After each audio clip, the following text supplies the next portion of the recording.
All right, while many countries have taken a hit because of COVID-19, India has had a mixed bag of experiences. Now, some have criticized the lockdown measure imposed on the country's population of some 1.3 billion just a few weeks ago, forcing migrant laborers to travel back home on foot.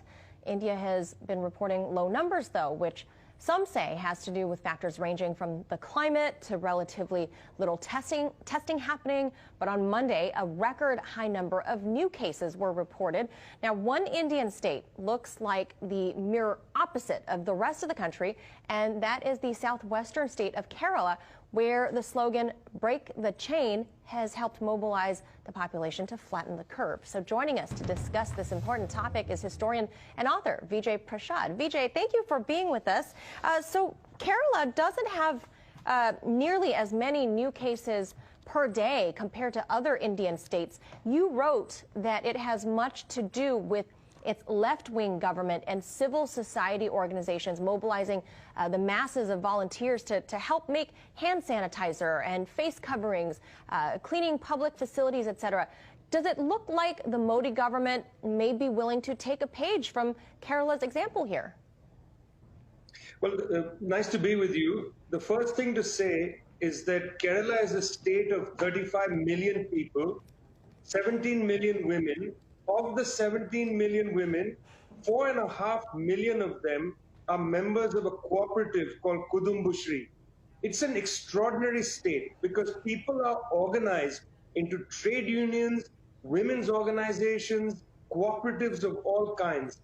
And when the first news came from Wuhan of the possibility of some kind of virus, the health minister, K.K. Shalja, immediately went into action. You know, she is a science-based person, not a fantasy-based politician, and her science-based, evidence-based thinking led her to call upon public groups to act, very swiftly. The state went into action, public groups went into action, they built sinks at bus stations, they created hand sanitizer, they made masks, a variety of things. A combination of swift state action and an amazing public kind of awareness really helped keep, the number of infections low, the number of people who died very low.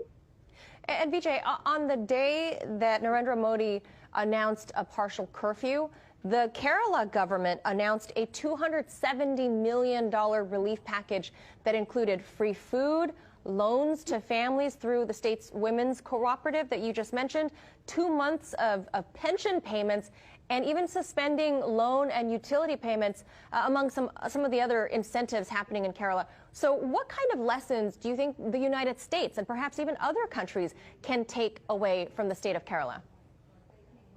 Frankly, I don't want to beat around the bush here. The government of Kerala is a communist government, and their principal priority was the well-being of the people. So whereas the government of India very callously, with no notice, essentially told millions of migrant workers, walk home. You are daily breadwinners. We don't really have any policy for you. We're not going to do anything on your behalf. That was the attitude of the Indian government. The government of Kerala, left-wing government, had a completely different attitude. The principal issue was, how do we care for people? And because of that, it did very simple things, things that should have been done by any decent, sensitive government. For instance, in every single local self-governing municipality, it created community kitchens so that people who are going to have a hard time buying food could just come there and pick up food, or the youth movement in the state would deliver food to people's homes. I mean, there's a sensitivity in these left-wing governments that I really want to underline. Yeah, it sounds like they really care about each other as neighbors there, the way people should be, the humanitarian angle of this. And lastly, Vijay, how would you compare Kerala's experience to this pandemic versus the rest of the country, where Modi's government has issued, very harsh lockdowns and has done, what people would criticize as very limited measures in curbing the outbreak?